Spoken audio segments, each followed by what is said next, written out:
When he comes to his senses, he has no idea where he is. Then it hits him. He finds himself in the center of a slave arena. His opponent is a burly maniac known as Butcher. The entire arena buzzes with excitement at the prospect of this ruthless gladiator. Without wasting a moment, Butcher towers over our guy, wielding his massive hammer. He strikes with all his might. The entire arena erupts with excitement, convinced that it's already over. But when the dust settles, Butcher can hardly believe what he sees. Our main character stands confidently atop his hammer, safe and sound. He is already imbuing his sword with magic. Before Butcher can respond, he leaps forward with lightning speed and brings it all to an end. With a single blow, Butcher's lifeless body falls to the ground behind him. Now the entire arena is cheering for our guy, except for the wealthy spectators who just lost a fortune betting on his defeat. So, who is this guy? How did such a skilled swordsman find himself in a slave arena? After the ruthless demons corner the humans in their final stronghold in Ailey City, they eliminate every last one of them. Colin Hall stands as the last human alive, and even he is pushed to his absolute limit after everything he has endured. He has fought against these demons as the strongest swordsman the world has ever known. Yet even that strength is no longer enough to turn the tide. The A-demon stands right in front of him, mocking him for still trying to fight, even though he is the only one left alive. At the same time, it acknowledges his efforts in its own twisted way. He decides to reward him by granting the freedom to choose how he wants to die. The weary individual watches as all his efforts unravel before him, his mind drifting back to the moment when this entire nightmare first began. A year has passed since the demons unexpectedly emerged in this world. With humans vastly outmatched, the demons invaded city after city with little resistance, ultimately reaching the capital. The soldiers did everything they could to resist, but these magicless commoners stood no chance against monsters who wielded magic with ease. Magic does exist in this world, but it often comes with unexpected consequences. The real problem has always been that it is reserved exclusively for the nobility. These nobles believed themselves to be the heroes destined to save humanity. However, their lack of training and weak magic could not compete with the lower-ranked demons.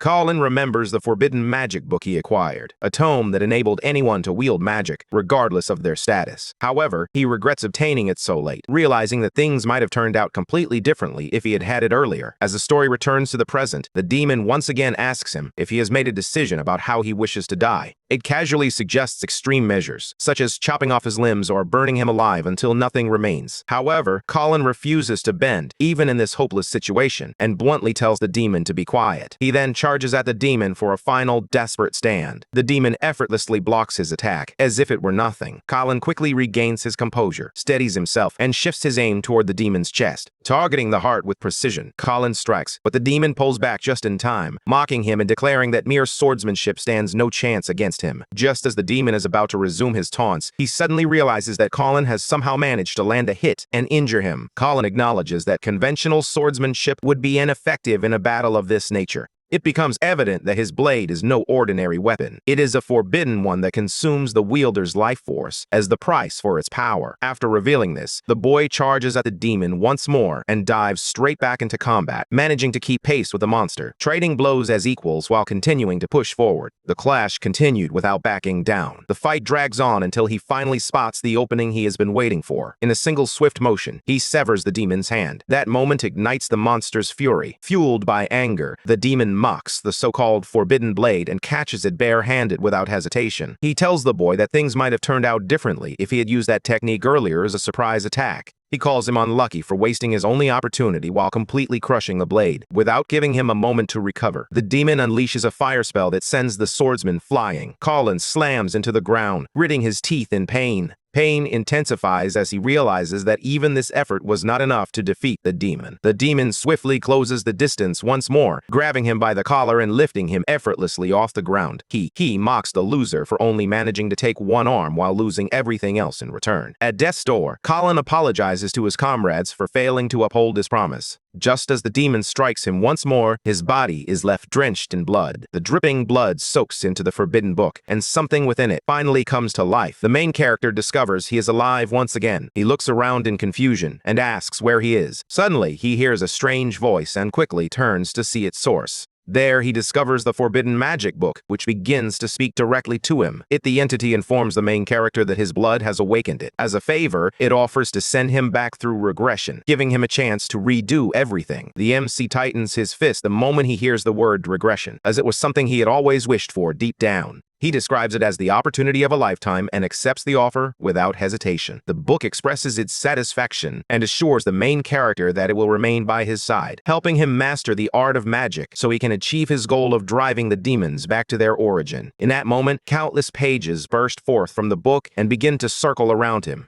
A mysterious figure suddenly appears right in front of him, holding a book that then shuts itself as the regression process completes. The scene shifts to an arena, where the crowd erupts and cheers for a competitor known as Butcher. The main character glances around, clearly puzzled about why he is holding a sword and a shield. He struggles to understand his purpose in the brutal environment of the slave arena. It suddenly hits him that he has truly traveled back in time. From as the crowd roars, it becomes clear that our MC has just taken a hit from the infamous Butcher and somehow managed to survive the blow. The owner of this slave arena, Viscount Thrace, twirls his mustache as he looks down on the commoners. He treats them as nothing more than tools for his profit. To him, their purpose is merely to entertain the wealthy, and he views them as pawns with no real worth. The tension in the air becomes palpable. Each blow exchanged resonates with determination, and the stakes rise higher with every moment. The combatants push their limits, showcasing their skills and resilience in a fierce battle that captivates all who witness it. The crowd continues to cheer for the Butcher. The Viscount watches with excitement, convinced that everything is unfolding exactly as he had planned. Colin was simply an easy target for the show. However, instead of getting crushed as expected, our main character cleanly dodges the attack and stands with one foot firmly placed over the big guy's weapon.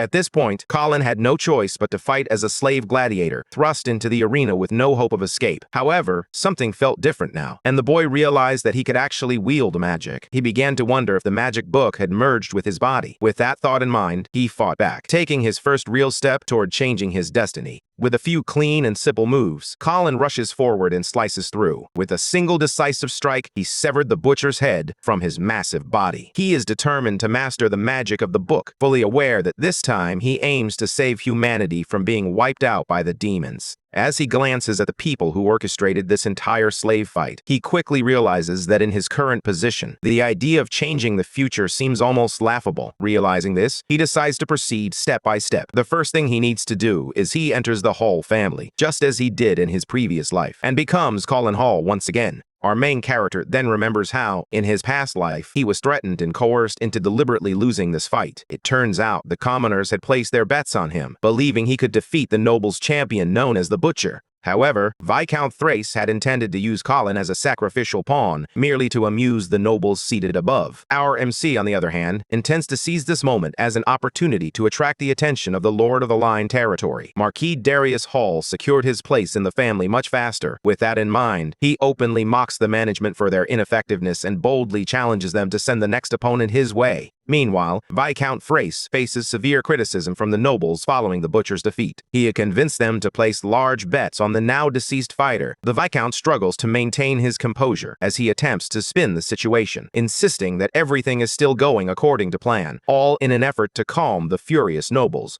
On the other side, Marquis Darius expresses a clear interest in Colin and asks his butler, Cornell, for his opinion on the final strike. Cornell admits that the slash was exceptionally powerful, and based on his experience, it clearly exceeded the level expected from an Imperial soldier. The Marquis seems intrigued, particularly by the boy's audacity, to defy the Viscount's orders without hesitation. Back, the Viscount continues to struggle with the angry nobles. He continues to try to convince them that the boy will be torn apart in the next round. However, his weak excuses and forced confidence completely crumble when Colin takes down the next opponent before the man can even step into the arena. The nobles erupt in anger upon realizing they have been misled. The Viscount, now desperate, resorts to force by ordering all the gladiators to be released at once, unleashing them upon the boy like wild beasts. Both Cornell and Marquis Darius watch with increasing interest, clearly eager to see how the boy navigates this situation. As more than 6 gladiators charge toward him, Colin remembers how the Marquis once dreamed of a world where anyone could freely use magic. In his previous life, he failed to fulfill that vision entrusted to him, but now he is determined to make it a reality. This time, he resolutely promises himself that he will turn it into a reality, no matter what. The boy realizes that merely defeating a few gladiators will not suffice to secure his place in the Marquis family. He calls out to them loudly, challenging them to come at him all at once. The gladiators swiftly close in from all directions, attempting to surround him completely. Colin skillfully dodges every single attack with precise movements, and he leaps into the air, preparing his blade for a counter. As he lands, he swiftly takes down 3 opponents, slicing through their necks in one clean motion. He then turns their own weapons against the others, taking down 2 more without breaking his stride. Finally, focuses on the last remaining gladiator. He stands and smoothly thrusts his blade forward. The sword pierces straight through the man and continues to fly into the crowd, grazing the side of the Viscount's hair before embedding itself into the wall directly behind him. Thrace breaks into a cold sweat after narrowly surviving the strike. The humiliation hits him hard, his expression contorting with anger. He silently vows to make the boy pay for what just happened. Observing the complete display, the Marquis openly mocks the Viscount for being outmaneuvered in his own scheme. The rest of the nobles quickly rally behind the Viscount, arguing with Darius Hall and insisting that lowly slaves like Colin should never be allowed to act freely. Some even go so far as to demand Colin's execution. This causes the Marquis to adopt a serious expression. The atmosphere becomes tense as he sharply reprimands them for continuing to look down on the lower class. This reaction only fuels the Viscount's anger, and he openly challenges the Marquis, declaring his ideals to be misguided. He reminds him that magic was bestowed upon humans by God 1,000 years ago. That event established a hierarchy in which nobles were recognized as God's chosen agents. He raises his staff, directing his magic toward the Marquis, questioning whether he truly intends to defy that very order. Hearing this, Colin steps in, transforming the heated debate into something far more intense. He calmly blinks and takes a seat among the nobles, as if he belongs there, catching everyone off guard. Panic spreads through the crowd as shouts erupt, with people calling for the Divine Guards. Colin directly confronts Thrace, pointing his sword at him and demanding that he prove whether he genuinely believes he is an agent of God. The challenge is accepted, and both sides enter the arena. The nobles are confident that the Viscount will effortlessly defeat the so-called insect standing before him. They watch with satisfied smiles. Darius appears noticeably more tense. Viscount Thrace takes the initiative. He continues his trash talk while casting a wind magic spell. At that moment, as the spell starts to take shape, Colin hears the voice of the magic book echoing in his mind. A system panel appears before him, displaying Thrace's stats. From what he observes, the Viscount is merely a beginner-level mage, boasting more arrogance than actual strength. Thrace unleashes his technique, Wind Edge, a powerful attack that slices through the air with incredible speed and precision. The spell was designed to cut through everything in its path. The nobles begin to laugh and place bets on how many pieces Colin's body will be divided into. Some say there are 7 pieces, while others claim there are 8. The Viscount proudly instructs the Marquis to watch closely as he demonstrates the stark contrast between a noble and a slave.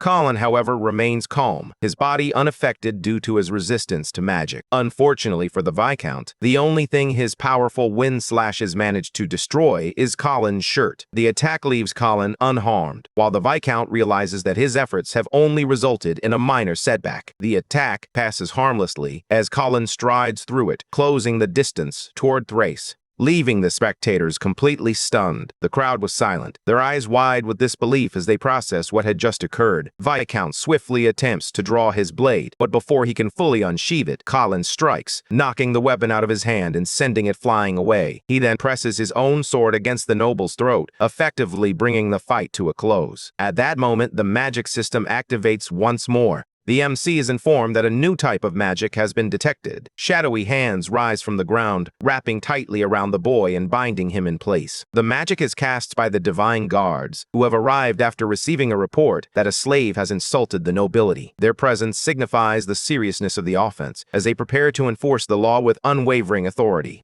Their presence is overwhelming, and they quickly declare that they are here to detain the suspect. After witnessing the Divine Guards, Colin comes to the realization that he is in serious trouble. These guards are part of the Magic Tower organization, a force notorious for enforcing bloodline supremacy and upholding strict noble dominance over the vulnerable. The MC realizes that these guards are elite nobles, their strength far exceeding that of ordinary royalty. He studies the binding magic quickly and realizes he can break through it with ease. However, they choose not to act right away to avoid drawing attention. Instead, he pretends that he cannot escape the restraints. In that moment, he takes a bold gamble and loudly declares himself the son of Marquis Darius Hall, demanding that they release the magic immediately. Hearing this, both the Divine Guards and the assembled crowd fell silent, their attention fully captured by the unfolding events. The Viscount is visibly confused. People around them begin to whisper, expressing that they have never heard of the Marquis having another son. Colin, however, remains focused, hoping his gamble will pay off. He understands that divine guards typically do not lay a hand on true nobility. He is betting everything on that rule. Thrace finds it unacceptable that someone would tarnish the name of nobility and exploit it so cheaply merely to save his own life. As determined to deliver justice on the spot, he wields his sword as a form of punishment.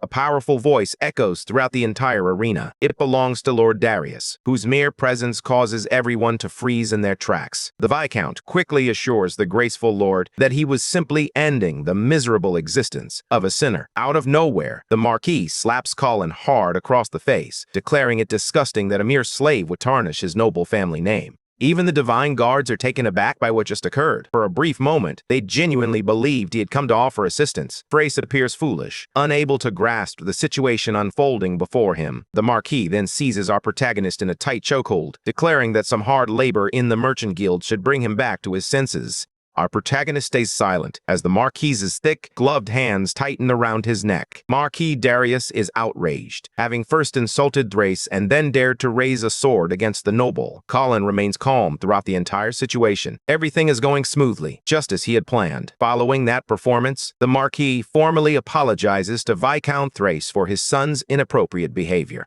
Thrace's shrunken brain struggles to grasp when exactly they became father and son. Colin shyly remarks that he cannot be held responsible, as the Viscount insulted his father first. Daddy Darius immediately orders his son to stay silent. He then promises the divine guards that he will personally discipline his son. He dismisses them, making it clear that their presence is no longer needed. The Viscount has no intention of backing down. He refuses to allow even a Marquis to use such an obvious joke to take away his #1 slave. With bloodshot eyes and a clear murderous intent, he declares that Colin will be put down by his own hands right now. He even points his sword directly at the Lord of the Territory to demonstrate that he is absolutely serious. Our boy laughs as he watches the fool checkmate himself. Thrace has just raised his weapon against the Lord of Line Territory himself. By that logic, he has openly defied the decisions made by both the Lord and the entire Divine Guard. Colin informs the Sack of Bones that he has just committed high treason in front of the entire audience. His sharp words catch Thrace off guard, leaving the old man speechless in the center of the arena.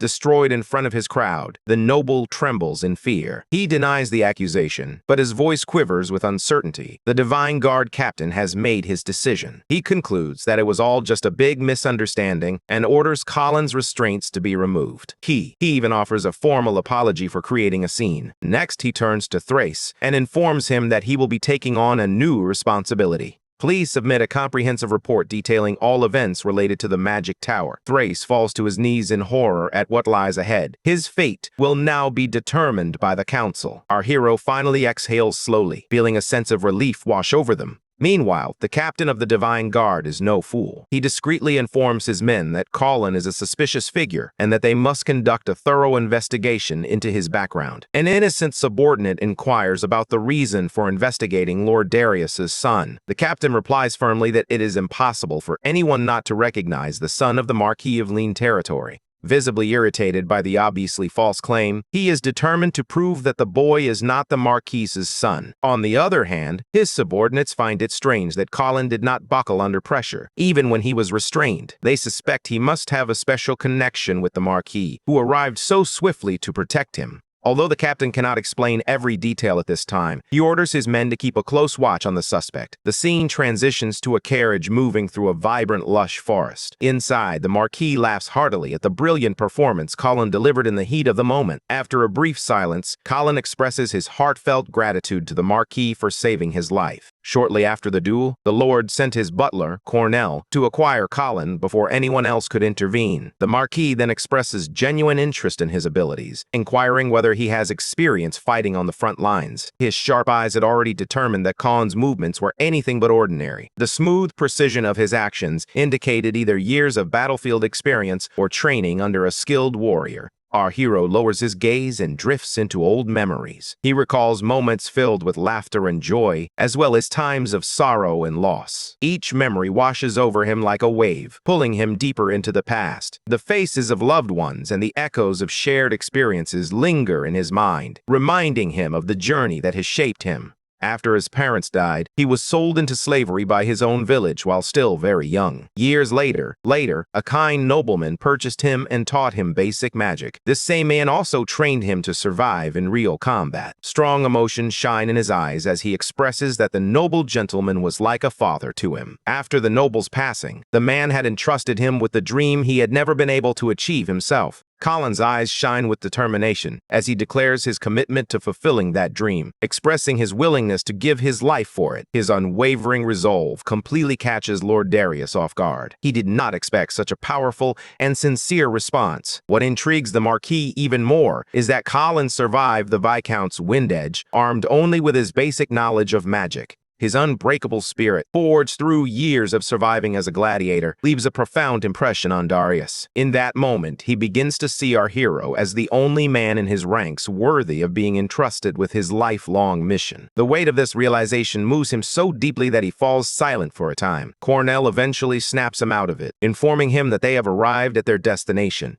Marquis Darius's mansion is a breathtaking sight to behold. The massive architectural masterpiece stands proudly at the heart of a garden that only the wealthiest nobles could possess. As he steps out of the carriage, the Lord calmly informs Colin that he is now a free man. Although he no longer belongs to anyone, that freedom does not exempt him from responsibility. They inhabit a harsh world where only the strong survive, and every individual must earn their place. Turning around, Darius bluntly tells him that he will not continue to babysit him. From this point forward, it is up to Colin to prove whether he can endure the demanding life of discipline and hard work that lies ahead. Our boy stays calm and steady, displaying no fear in the face of the challenges that lie ahead. Marquis Darius expresses his expectations for great things from Colin Hall in the future. Formally addressing him, he confirms Colin's status as his adopted son. With this declaration, phase 1 of his homecoming is finally complete. This moment solidifies the bond between them, marking a significant turning point in their relationship. In this world, nobles rarely marry beneath their rank. Status must align with status.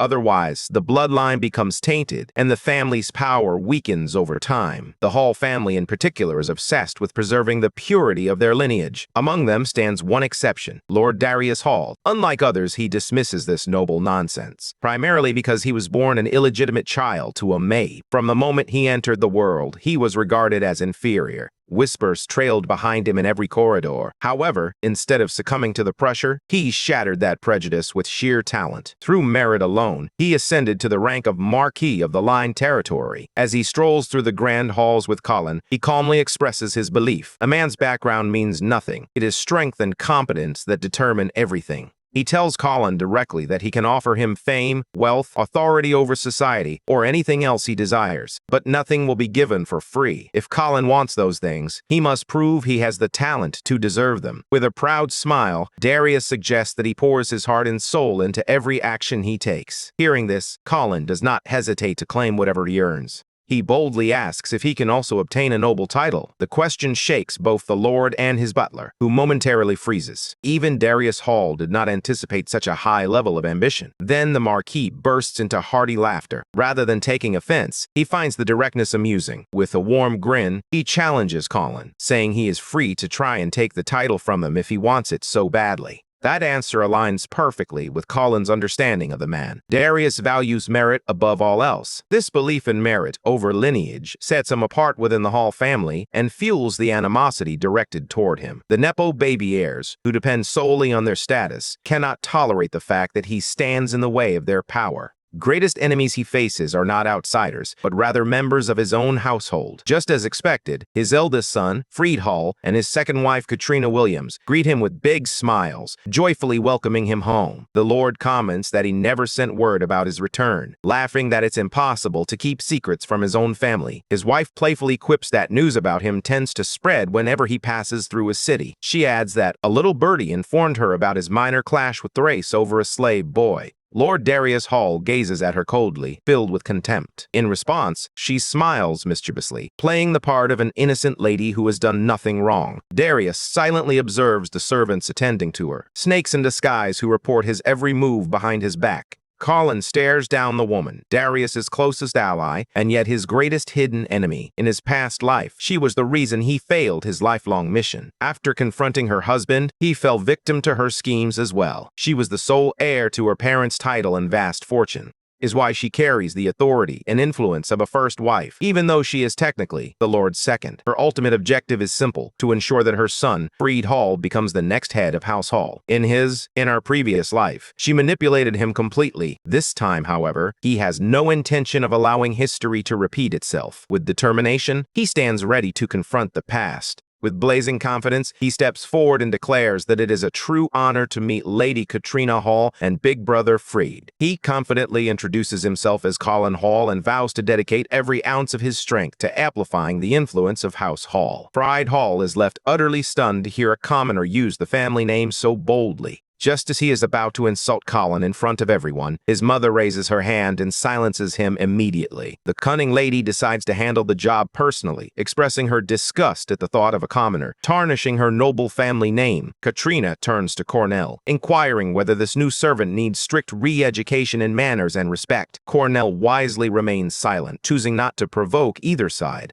To everyone's surprise, our hero raises the blade of his sword high. He declares that the name suits him perfectly, as it was bestowed upon him by the head of House Hall himself. He presses their buttons, questioning whether they intend to oppose a decision made directly by the Lord. With a faintly mocking tone, he adds that they should remember his name well, for one day he will be the one to claim the title of Lord and leave them far behind. Katrina narrows her eyes in disdain at the peasant who dares to spout such empty nonsense. Meanwhile, her son, Freed Hall, is so furious that he looks ready to punch a hole through the wall. For Lord Darius Hall, Colin's defiant words are like music to his ears. The servants at the back start to mumble among themselves. To them, it is absurd for an adopted slave to even consider that he has a chance of becoming the head of the house. Silencing the rising whispers, Lady Katrina Hall coughs softly. Within seconds, every servant in the chamber falls into complete silence. Frustrated, she bites her lip and orders Colin to know his place and keep his worthless mouth shut in her presence. Following that, Her Highness commands her servants to restrain him immediately. The butlers draw their concealed swords, ready for action. Even the maids are ready for a beatdown, armed with their brooms. Before the situation escalates too far, Lord Darius calls for a brief timeout. He, Colin, is indeed telling the truth, and if he can demonstrate his worth, he will be able to claim the position of Lord. Freed is confused and asks what that would involve. Lord Darius simply responds with an angry glare. Lady Katrina states that she does not object to the Lord's decision. She explains that the Darius house employs many servants. Only the most trusted among them are granted a surname. It is absurd in her eyes to allow an outsider like him to carry that name. She emphasizes that they cannot accept this so readily. Lady Katrina proposes that they test the boy to prove his worth, and if he fails, he must leave the house in accordance with family tradition. In response, our hero assures her that nothing like that will hold him back. The noble becomes upset and questions whether he is backing out at the thought of the challenge. Colin explains that every servant should have the opportunity to take the same test, ensuring that each of them has a fair chance to earn the surname. While mocking Freed, he suggests that this would be a better way to choose the next lord than relying on nepotism and giving the title to someone lacking in skill. Upon hearing that, Freed experiences humiliation for the first time. He slips into denial, questioning how the only son of the house could possibly compete with common servants for the crown. Suddenly, Katrina places her hand on her son's shoulder and reminds him that as a noble, he must remain calm. She tells him he should not fear a few challenges from nobodies, because unlike them, he has the ability to use magic. She advises him to simply observe for the time being. He agrees without saying another word. Finally, Lord Darius accepts our boy's proposal, and the test will take place in 1 month. It will be open to all applicants in the house. Until that time, Colin will serve as a low-ranking servant, and this is perfect for him, as he can finally study the magic book in detail. As they walk through the corridor, Cornell tells our protagonist that he truly has a way with words. He explains that the Lord is constantly under scrutiny from the other nobles due to his unique mindset. He asks our boy to confirm if he truly worked for a noble in the past. The slave guild reportedly purchased him from a remote front-line village. While drawing a knife and pressing it against the boy's throat, Cornell wonders if it's just a coincidence that he arrived at this moment, right when the Lord is searching for his next successor. Our boy remains calm and asks Cornell if he is trying to accuse him of something. It is revealed that the slave guild feels no shame when it comes to lies and deception. They openly teamed up with a viscount over the profit from a single match. He questions whether the guild would have let him off the hook so easily if he had been working for someone. Still suspicious, the butler responds that the merchant described our boy as merely mediocre, yet his movements clearly demonstrate skill at a much higher level. In the Empire, a ranking system exists for both magic and swordsmanship. Most people can only achieve the intermediate level. Even among them, only a few rare individuals manage to climb higher. The nobles typically concentrate solely on magic, leaving them inexperienced in swordsmanship. However, elite groups such as the Divine Guards require advanced skills in both magic and swordsmanship. After hearing that explanation, Cornell begins to suspect that the merchant may have intentionally misled him in order to quietly dispose of him. Colin responds that if he were truly a mole, then he would have already sabotaged their efforts. He would instead aim directly for the position of Lord. The butler inquires about the exact meaning of that statement. Our boy explains that the sole purpose of a mole is to infiltrate and exploit weaknesses. If he were actually a spy, the implications would be significant. The position of butler would have been much more convenient. From that position, he could easily acquire the Lord's secrets without raising much suspicion. After that, our protagonist proposes a straightforward deal. He offers to use his position as a servant to discreetly search for enemy spies, and in return, he asks Cornell to act as his partner and cooperate with him completely. The butler asks if he understands that by taking this action, he risks turning all the other nobles against him. Colin responds that if the risk is high, the reward will be equally significant. If Lord Darius fails due to his actions, there will be no inheritance left to claim. Upon hearing this, Cornell feels satisfied and slowly puts his knife away. The butler remains curious about whether this young man is genuinely ambitious enough to go to such lengths for a title. Admittedly, he is both strong and sharp-minded.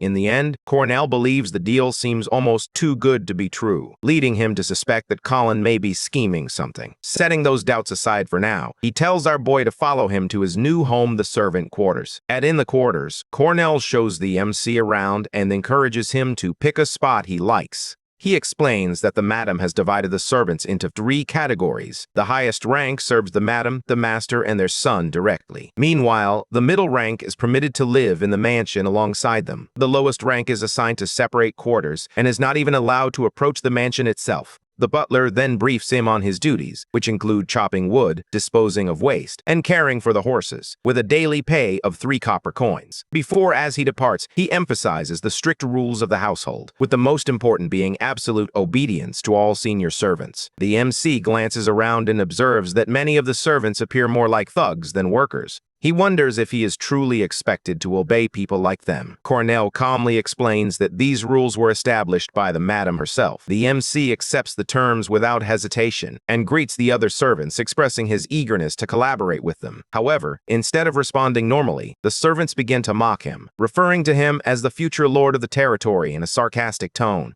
One of them steps forward and mentions that they have already heard about how the boy picked a fight with the madam and her son. Another person chimes in, sharing their thoughts on the situation. With a smirk, they say they will teach him the proper way to greet his seniors. The moment is filled with a blend of playful teasing and genuine camaraderie, setting the tone for their interactions moving forward. The situation escalates when one of them shatters a glass bottle and brandishes it as a weapon. He orders the MC to kneel and slap his own face, eagerly expressing his desire to work with them until they are satisfied. The others join in, mocking him, but the MC refuses to accept the humiliation. He seizes the thug's finger and twists it, forcing him to the ground. Before the man can react, he is swiftly overpowered and handled like a rag doll. The other servants stare in complete disbelief as Colin kicks the man away, sending him sprawling to the ground. He flies across the area. Before they can fully comprehend the situation, the MC calmly declares that he will not hold back and begins to slap the thug. He kept repeating the same line about looking forward to working with him. The other servants lose their tempers and rush in with lethal intent. Colin reacts immediately. He flicks his sword and strikes them with precision. The hilt struck right into the face, halting their charge in an instant. One of them staggers back and notices that his comrade has lost a tooth. Before he can fully react, Colin is already on the move again. He leaps forward and executes a precise flying kick, sending another thug flying without any resistance. The second thug slowly regains consciousness, only to find himself in a precarious situation, with Colin standing in front of him, sword drawn. The main character calmly asks if he is now satisfied.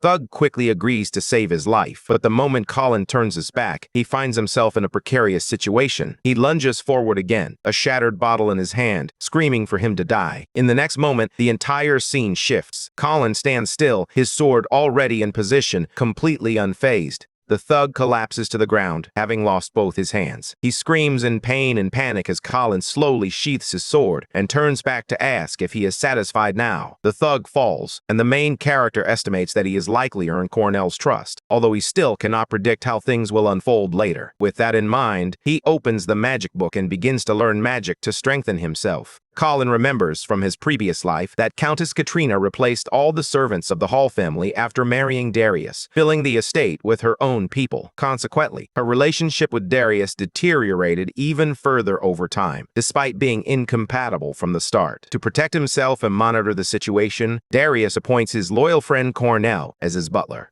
Cornell is the only individual with the authority to remove the Countess if necessary, as well as to participate in the selection process for her successor. The MC recalls that in his previous life, Cornell was brutally murdered. After that, Countess Katrina gained significant influence, enabling her to promote her own son for succession. Reflects that if the butler had survived, things might have turned out differently. Colin then realizes that his current beginner-level magic resistance will not be enough to protect him, so he must grow stronger. The focus shifts to mastering both defensive and offensive magic. With that thought, he reaches for the book, and its pages explode outward around him like a violent hurricane. He feels as if the contents of the book are being directly forced into his mind. In an instant, he is overwhelmed by a pain that leaves him completely paralyzed, as if thousands of ants are biting through his body all at once. The energy surging within him becomes unbearable, as though his blood, bones, and soul are being submerged in molten magma. A dark, knight-like figure emerges from the book and calls out Colin's name. In the next moment, it appears behind him, whispering for him to destroy, to fall, and to submit. The MC struggles under the pressure and starts to question whether this is truly the cost of learning magic. He remembers a colleague from his past who said that to truly learn magic, one only needs to close their eyes and feel its flow.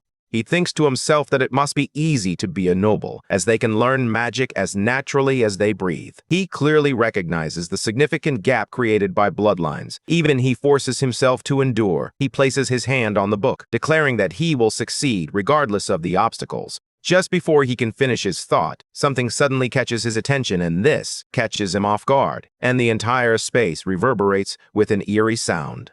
The next morning, the servants are already up, moving through their usual routine of washing and preparing for work. As they bustle about, the thugs notice that the main character has just woken up. One of them immediately begins to mock him, observing how unusually relaxed he seems for someone who went to sleep after causing trouble with his seniors. The main character casually replies that he was certain he would have been stabbed in his sleep by now, but clearly that didn't happen. Before they can react, he adds that it likely wouldn't have mattered even if they had attempted to intervene. He stretches and yawns slightly, remarking that the previous night's training left him exhausted. He decides to eat first before considering work. He adds almost offhandedly that the night of grinding had paid off, revealing that he has unlocked a special type of eternal magic. Before, as the situation escalates, the scene shifts outside the residence, where a group of guards is moving through the area, compelling people to clear a path. The servants quickly bow their heads in fear as the entourage approaches. One of the guards shouts for everyone to make way for their one-eyed lieutenant. A servant standing in front, unexpectedly startled while carrying a bucket of water, fails to step aside in time. A guard kicks him in the stomach, sending both him and the bucket crashing to the side.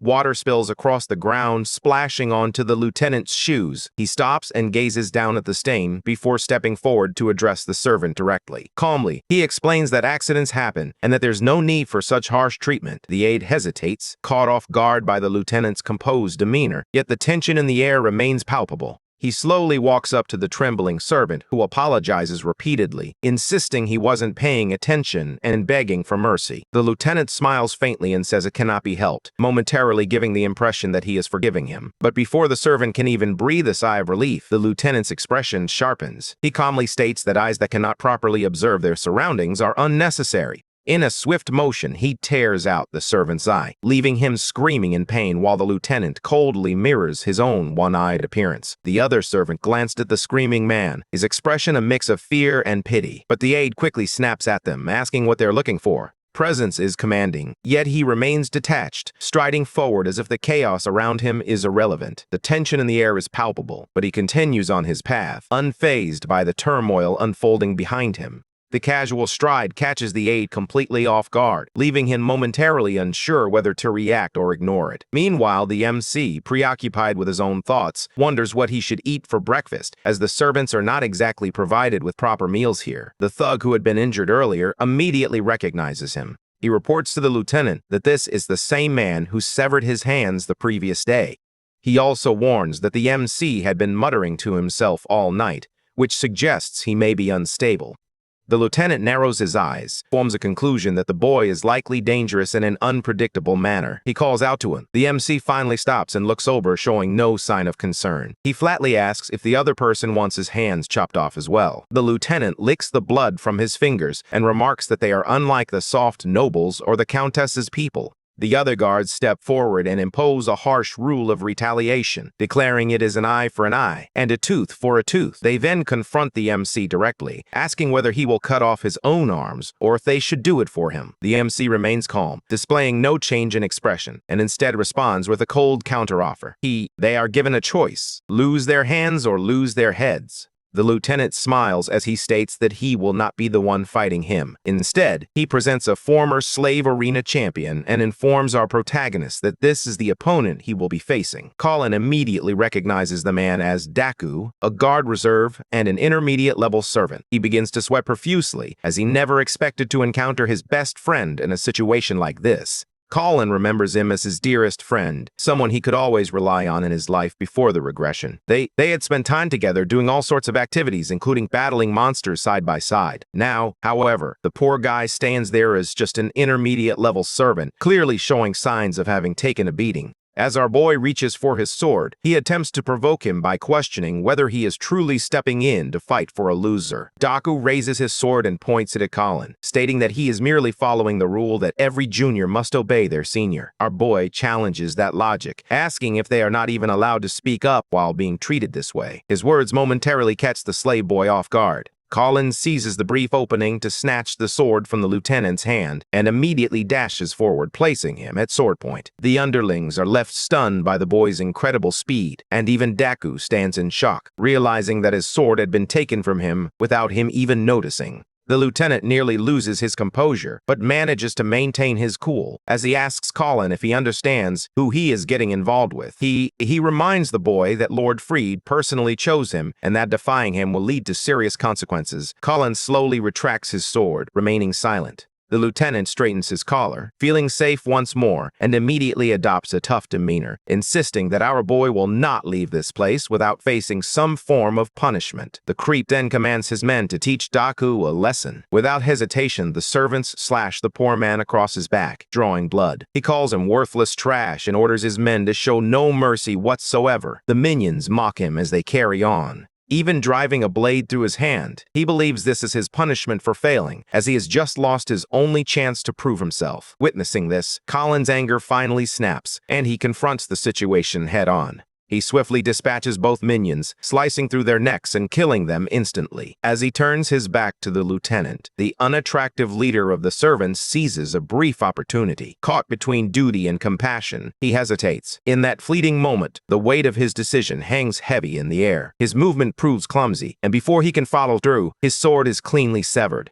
Colin warns him that next time, it won't be his weapon that gets sliced, but him instead. As he raises his sword to strike again, Daku suddenly intercepts the attack, stepping in front of the lieutenant to shield him. Daku stands firm despite the chaos surrounding them. He remains resolute, ready to protect his comrade at all costs. Acting as a loyal guard, he confronts Colin, urging him to stop compounding his sins by disrespecting his superiors. Despite his hand still bleeding from the stab wound, he presses on without hesitation. With no intention of confronting Daku, Colin dismisses the lieutenant and instructs all the servants to leave the area. As his former friend calmly sheaths his sword, Colin questions him, wondering why he refuses to fight back when he is clearly the stronger one and could easily have dealt with those weaker opponents. Daku responds with anger, declaring that Colin is already as good as dead for defying his superior, and because he has no interest in continuing this conversation with him. After Daku saves the lieutenant, instead of expressing gratitude or acknowledging his effort, the man turns on him and attempts to force his head into the water. The lieutenant accuses Daku of merely standing by and doing nothing. This made him feel like a fool in front of everyone. The poor boy apologizes, but his words seem to fall on deaf ears as he is forcefully slammed onto the ground immediately afterward. One of the servants then asks the lieutenant if he truly intends to let him off so easily. Upon hearing that, the man laughs and instructs his subordinate to spread a rumor that the boy has declared war on all senior servants. He then orders them to strip the boy of his position and send him into isolation. Colin once again asks Daku why he continues to endure all of this without fighting back, but the poor guy can only grit his teeth and remain silent. Later that day, during lunchtime, the senior servants gather together to enjoy a lavish meal. Meanwhile, one of the intermediate servants excitedly shares with her colleague a dream in which she was getting promoted, unable to contain her enthusiasm at the mere thought of it. Meanwhile, the low-ranked servants receive nothing more than a bowl of soup in place of a proper meal. Yet none of them are seen complaining about it. Just then, our boy arrives and approaches the counter to get something for himself. He glances around, wondering why everyone is staring at him that way. The cook spills his soup and bursts into laughter, declaring that those who do not work do not deserve to eat. Colin, however, takes it in stride, and instead, he walks straight toward the section designated for the senior servants. He casually climbs up to the dining area, made the senior slaves furious as he pushed a few of them aside without a care. He reaches the designated meal section, where a full buffet is beautifully arranged. He casually picks up a croissant along with a piece of chicken to eat. Butler Cornell steps in and reminds him that this area is reserved exclusively for high-ranking servants. The senior servants immediately insist that the butler administer appropriate punishment to this outcast. Instead of taking action against him, the head butler quickly devises a clever excuse to manage the situation. He explains that the boy has just arrived and that it is normal for newcomers to make mistakes. He then asks Colin to join him while all the senior servants look disappointed. As they walk, Cornell reminds him of the rule of absolute obedience to seniors and questions why he is not adhering to it. Colin, however, counters by saying the Marquis himself stated that rewards are based on skill rather than rank. He added that he believes he has enough ability to earn a proper meal, which is why he chose to take it for himself. The butler then offers to cover his living expenses. In return, he wants our boy to locate a spy who is hiding somewhere within the estate. A signal is given to start the hunt, and it seems the Marquis is making his way to the hunting grounds. There have been reports of unusual activities in the deep, dark forest nearby, prompting the Lord to investigate while hunting in the area. As Colin takes his last bite, a slight smirk appears on his face at the thought of that dark forest as he begins to plan his own trip there. As the scene shifts, our protagonist arrives in the forest, tracking a red-eyed black deer. He fires several arrows at the target and successfully brings it down. After ending its life, he approaches the lifeless body and begins his search for the monster core. Holding the purplish core in his hand, he recalls that these are often considered luxury items, typically processed into necklaces and other ornaments. Based on what he learned from the Forbidden Magic book, he realizes he can use it to create potions that help recover mana and strengthen his body. His understanding is that the properties of a core change depending on the rank and type of the monster it comes from. Since the deer he just defeated was a low-ranked creature, the core he obtained is of the lowest grade. The story then shifts back to an earlier moment when Colin was walking with Cornell. Colin had requested permission to enter the hunting grounds. Normally, only royalty are allowed access, but due to the current unusual circumstances, only divine guards and a select few authorized personnel are permitted to enter the area. Colin insists on going regardless and suggests that he could accompany the divine guards, which surprisingly works in his favor. As he continues harvesting the core from the monster, Daku suddenly appears. Clearly angry, he scolds him for acting on his own. He reminds him that only nobles and at least middle-class servants are permitted to hunt in this area, and if he gets caught, he will face serious consequences. Colin pretends that it doesn't bother him at all and casually takes Deku's sword without permission. He drives the blade into the lifeless monster, and it is claimed that the prey now belongs to Daku, and since Daku is a middle-class servant, there should be no further issues. Daku immediately loses his temper at this absurd reasoning, and he reflects on his choices. He realizes that his involvement with a low-class servant has only complicated his life further. He questions why Cornell permitted Colin to join them. Aboyd pulls out the head butler's dagger and presents it to him, stating that he has been assigned a mission, and this dagger serves as proof. He further explains that both of them are expected to assist with the investigation, and in the process, they should also bring back some proper food. Daku kneels beside the monster's corpse and glances back at our boy, pondering how he ended up so unlucky to be paired with him. He lets out a sigh, and the moment he looks down again, he realizes that the meat is gone. It turns out that the outcast has already begun roasting the meat and even invites Daku to join him for a meal. Daku immediately panics and hurriedly asks Colin what he thinks he is doing. Colin shows no sign of guilt. This earns him a scolding from Daku, who reminds him that the meat is meant to be handed over to the Lord and their seniors. The hero argues that there is more than enough meat available.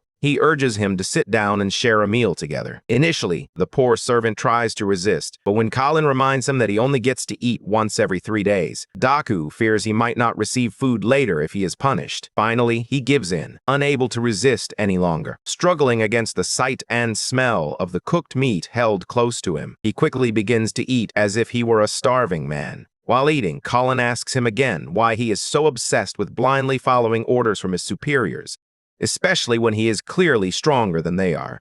The servant replies that strength has nothing to do with it, and reiterates the belief that nobles are chosen to serve as God's agents, endowed with divine power. He expresses that if he continues to work diligently and remain obedient, he might one day be reborn as a noble and receive that same divine blessing. He explains how he put in serious effort to rise to the position of a middle-class servant, all so he could become someone his sister, living far away, could be proud of. He tells Colin to stay out of his affairs and to stop interfering in his life. They continue by stating that they are already fortunate to be servants and should follow their assigned duties without question. Colin then asks him if all of this is simply because he desires the ability to use a bit of magic. Hearing this, the servant challenges him, daring him to learn even a single spell if he can. Colin turns toward him and asks what he would do if he actually taught him how to use magic. That statement completely shocks him, and he quickly asks if our boy can truly use magic before our protagonist responds. But both are startled by a sudden, painful scream coming from a nearby area. They quickly realize the scream originated from the depths of the dark forest. One of them is savagely bitten in the shoulder by a massive magical beast. Their leader commands his men to hold their formation and stay calm in the face of sudden danger. However, he discovers firsthand that his words alone are insufficient, not while his men are being mauled by the beasts left and right without mercy. One of the magical beasts pounces on him, compelling him to brace his sword and shield against its snapping fangs. Never in his long career did he imagine that a pack of mere wild dogs would pose such a significant challenge. He exerts more force into his blade and slices cleanly through the beast's jaws, sending its lifeless body tumbling away from him. Suddenly, his subordinate urgently warns him that there are 3 more coming straight at him from behind. Realizing he is completely doomed, the leader stands silently, awaiting his grim fate. Just in time, 3 arrows suddenly pierce the jugulars of the 3 beasts, leaving them heavily injured and staggering. The heroes who arrive to save the day reveal themselves, calmly asking if everyone is safe for now. Our boy scans the beast closely and recalls that they are called azure flames, named for their distinctive blazing mane and tail. The meat and bones of this beast are so valuable that you can live comfortably for days after hunting one. His true goal, however, is the monster's powerful, glowing core. He takes careful aim, determined to hunt down every last one tonight. Colin leaps high into the air, making himself appear as easy prey for the magic beast below. Observing that reckless move, the leader of the night sees him as a fool walking straight into the lion's maw. In this situation, the roles are completely reversed. Our hero is the true predator, viewing the dogs that must band together for hunting as weak and desperate packlings. He lodges an arrow cleanly in 3 targets and makes a smooth landing on the ground. Believing this is a clear opportunity, one of the magical beasts dares to ambush him swiftly from behind. Time is completely slowed down for him as our boy bends back to dodge it with calm precision. Before he delivers a hard kick to the gut, and he sends it back to hell where it came from. Watching him kick away a massive beast as if it were a little puppy, all of the onlookers are equally amazed and shocked. Cold-blooded as always, Colin calmly shoots it in the chest. This is the final opportunity to seal the deal completely. Soon after that, more magical beasts emerge from the shadows of the dark forest. That proves to be a fatal mistake, as he unleashes a rain of arrows, eliminating them all on the spot. The leader watches in disbelief as he witnesses the overwhelming combat skills of a single warrior. He can hardly believe his own eyes as this lone fighter takes down more magical beasts than his entire squad combined. Suddenly, our hero senses a powerful and extremely dangerous energy approaching. He leaps aside just in time as a massive pillar of blazing azure flames crashes down violently in the spot where he had just been standing. It came from a beast that looks somewhat different and is much larger than the others. He realizes what is coming next when he sees bright blue sparks crackling inside its mouth. As it opens its massive jaw, 3 blazing blue orbs come hurling straight at him. He moves through them like a seasoned veteran hunter and returns the favor by launching 3 sharp arrows of his own. To alleviate the puppy's suffering swiftly, he strikes the skull with the heel of his foot, delivering a powerful blow. Talk about brutal. The sheer force of his kick drives the beast's head deep into the ground, as if it were a startled ostrich. At that moment, an arrow suddenly whizzes past his face, reminding him that he is still surrounded by people who are not exactly his allies. However, it turned out that it was aimed at a beast he was completely unaware of, quietly creeping up from behind him. Daku quickly warns him not to let his guard down during the chaotic fight. The guy gives him a quick thumbs up in appreciation. Meanwhile, Daku lets out a sigh of annoyance, embodying the classic traits of a tsundere. Impressed, Captain Glenn sincerely wants to know which lord these incredibly skilled warriors serve. Before Colin makes another blunder with the introductions, Daku smoothly introduces himself and his friend, a backup divine guard and a low-ranked servant, both sent by Marquis de Risi's butler, Cornell, to provide support. Their unusual partnership leaves Glenn completely stunned. Upon learning that they were rescued by a reserve guard and a low-ranking servant, the royal guards respond with evident disgust. The lady questions what Cornell was thinking when he sent the old woman's servants to assist them. Meanwhile, another guard mutters that it is embarrassing to be rescued by low-ranking amateurs. Upon hearing that comment, innocent Daku remains unaware of who they are referring to as an old woman. Meanwhile, Colin takes advantage of the break to gather the magic cores from the defeated monsters. At last, he discovers a mid-ranks core, which he can later use to craft a potion by following the instructions outlined in the magic book. A large knight suddenly shouts at him, demanding to know who gave him permission to touch the monsters. His Captain Glenn steps in, emphasizing that they should remain focused on the mission assigned by Lord Darius and allow Colin to handle the dead bodies.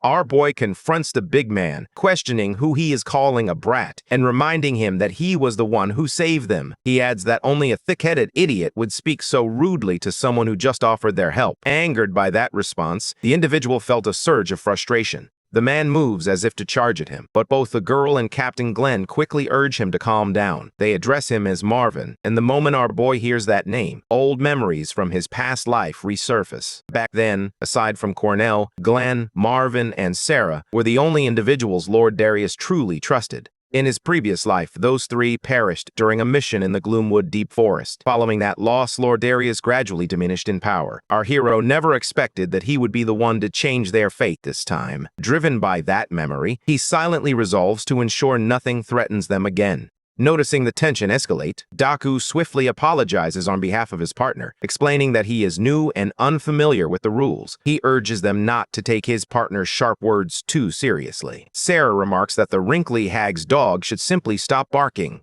Once again, Daku finds himself seriously confused, struggling to comprehend her oddly specific insult. Glenn he asks Colin if he is the newcomer who arrogantly claimed he would become the next lord. He admits that he is strong, but he also acknowledges his vulnerabilities. He will definitely regret it in the future if he follows ideals that are much bigger than his position. Before departing, Captain Glenn expresses his gratitude to our boy for saving them and excuses himself, as they have a mission to attend to. Suddenly, a loud roar echoes through the air, startling everyone. Out of nowhere, a pack of Azure flames appeared. Along with the Mega Evolution version, a giant magic beast appears before them. Upon seeing it, all 3 freeze in shock, and Sarah shouts that it's an Azure King. The Azure King, with its massive size and brilliant blue flame, leaves them in awe. He let out a mighty roar that was so loud they all begin to tremble in fear. He unleashes an attack with his claws, but they are all too slow to react or even lift a finger. Captain Glenn's life flashes before his eyes, and he closes them, convinced that his squad is about to meet their end. When they open them again, they see something they cannot believe. A low-ranking servant who should possess no combat skills whatsoever manages to block the Azure King's attack. Captain Glenn demands to know who he truly is. As the aura farmer he is, Colin declares himself the hero who has saved them for the 2nd time in one day. Simple attacks prove ineffective against the Azure King. Our hero steps in and unleashes his special move, Mountain Crusher, riding atop the giant wolf. However, the attack falls short, failing to inflict any significant damage on the tough hide of the elite mob. Immediately after that, the wolf launches a counterattack. He strikes back with fierce determination, using his agility and strength to regain the upper hand. He tries to block it, but he cannot fully absorb the impact. His sword shatters and he is sent flying backward. After this blow, he realizes that he cannot defeat this monster in his current state. A normal sword like his does almost no damage to it. Realizing this, he searches for a more effective way to fight. The 3 royal guards quickly move in to protect him, and Sarah asks our hero if he is okay. Captain Glenn informs everyone that the Azure King is a high-level monster that has already claimed the lives of many elite soldiers. The Azure King then commands his underlings to surround the party and launch an attack from all sides. At this point, Marvin begins to panic about their next steps. The side mobs are already difficult to handle, and now the king has arrived as well. The boy calmly suggests that they should not focus on the smaller ones, as they lack real intelligence and merely act as puppets for the king. We only need to focus on the king. The side mobs will crumble on their own. Captain Glenn struggles to comprehend what he has just heard. On the other hand, Daku points out that the monster has already killed many elite guards, making their chances of defeating it quite slim. He then asks his partner how he intends to win with a broken sword. Confident as always, Colin simply responds that they should at least give it a try, making Daku think he has a screw loose. Even Captain Glenn agrees with the plan, stating that they can only survive if they fight as a unit. Meanwhile, Sarah notes that reaching the king is not easy while its underlings are guarding it. In response, our boy reassures her that there's nothing to worry about. An opening will soon appear for them. At that moment, the Azure King lets out a sudden roar, and the puppets rush in to attack. Colin calmly instructs everyone to stay. He remained composed and allowed the enemies to come closer. Marvin immediately yells at him, questioning who gave him the right to issue orders. Surprisingly, Captain Glenn steps in, stating that this is not the time for them to argue among themselves. He then orders his men to follow their hero's lead. Before moving out, Colin tells Daku to trust him if he needs anything. He wants to become a big brother that his sister can be proud of. Right then, Captain Glenn shouts that the enemy is already upon them. Even then, he insists that they must wait and allow them to close the distance. Only when the enemies are within reach, he finally gives the signal to attack. First, he instructs Captain Glenn to use his holy protection to blind their enemies. Next, he instructs Marvin to push. They drive the enemies back using Heaven Shaker. Finally, he tells Sarah to carve a path with her Phantom Blade. Following his commands, everyone fulfills their roles, creating a clear route through the enemy line. As the captain fights, he reflects on how someone can be so skilled in such a wide array of sword arts and weapon styles. Once the opening is created, our protagonist immediately orders Daku to follow him. Sarah, she encourages him in her own way, reminding the little dog not to mess this up. Poor Daku is still confused every time she hears that name. Taking advantage of the opening, Colin and Daku quickly rush toward the king. As they approach, their hearts race with determination, ready to confront the challenges ahead. Daku asks him what he plans to do. He explains that everyone fears the Azure King. If they attack head-on without any intimidation, the noble creature will be too shaken to react. Daku still does not fully understand his reasoning, and he asks how he plans to attack the king with a broken sword once they reach him. In response, our hero questions whether he can think of any other way to confront someone without relying on a sword. Daku remembers the moment he learned that Colin could use magic. He begins to wonder if the mischievous young man will truly succeed in defeating the king. In the very next instant, Colin conjures a mana line from his hands, which activates the flow of magic throughout his body at full capacity. With this newfound power, he can harness incredible abilities and unleash potent spells. With his mana pushed to its limit, he summoned every ounce of strength he could muster and unleashed a powerful move known as Ice Lotus, delivering it with full force. The Azure King was bombarded by countless ice shards, and Daku could hardly believe what unfolded before him. Despite the relentless assault, the monster endured, prompting Daku to leap forward and land on its head. He drove his sword straight into the creature's skull with full force. Our hero strengthens the strike with his eternal magic. In the next moment, the monster collapses as a beam of light rises from the spot where it once stood. As soon as it falls, the smaller azure wolves scatter into the forest in a panic. Daku struggles to process the events that just unfolded. He stares in disbelief as the battlefield falls silent after such an intense clash. The royal guards rush forward, inquiring if everyone is all right now that the fight has come to an end. Captain Glenn notes that the Azure Flame Wolves have retreated following the defeat of their leader. Meanwhile, Marvin wonders how they managed to take down such a massive opponent without backup. Colin responds that the plan succeeded due to their support, acknowledging that it's impossible to predict how the outcome might have differed without their assistance. Sarah closely examines one of the ice shards and starts to feel suspicious about our hero's true abilities. Marvin remarks that the boy reminds him of the captain in his younger days. This leaves Daku confused about the identity of the former captain. Marvin explains that Marquis Darius Hall was their leader. Sarah adds that they all served under him in the Lionheart Brigade. She explains that after the brigade disbanded, the surviving members eventually became part of the Royal Guards. With a hint of sarcasm, she remarks that the old lady's dog doesn't even know such basic information. This ultimately pushes Daku over the edge. He confronts her directly for calling him the old lady's dog and expresses his frustration. He proudly declares his name is Daku and demands that she engrave it into her memory. Without hesitation, he retorts by calling her an old hag. That comment clearly strikes a nerve, and Sarah falls silent for a moment. Marvin awkwardly explains that she calls the Countess the old lady. Daku looks surprised by the revelation, but before he can process it further, Sarah suddenly appears right in front of him and demands to know why he thinks she looks old. She asserts that she remains in her prime youthful beauty, regardless of what anyone says. However, Daku stands firm, insisting that she has already passed her prime. He confronts her for denying reality. She swiftly locks him into a chokehold, showing no mercy.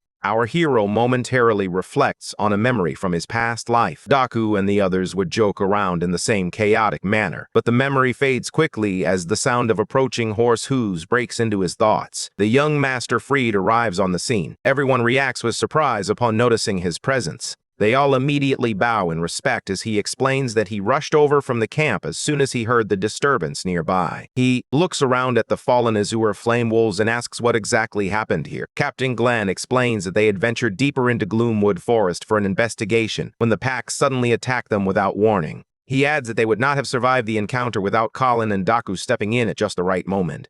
Freed shifts his focus to our hero. He remains completely focused on collecting monster cores, as if nothing else matters. He wonders why someone like him is even present at the scene in the first place. Captain Glenn speaks up, noting that the two of them show remarkable potential. He then requests permission to bring them back to the camp and report their achievements to the head of the house. Freed immediately recalls that Colin has a unique perspective on the situation. Colin has already challenged him in the race for succession, and Freed understands that news of this victory will put him at a serious disadvantage. As that thought settles in, he glances toward Daku and continues on his path, acutely aware of the tension in the air. Quietly, he begins to develop an idea of his own. He approaches Daku and remarks that he has been wondering why he hasn't seen him around lately, instantly raising the tension. He questions why Daku has been spending time with someone like Colin, implying that it makes no sense at all. He continues by stating that a low-ranking servant entering the hunting grounds is a serious violation, and questions whether Daku wanted to taste spoils that were clearly forbidden to him.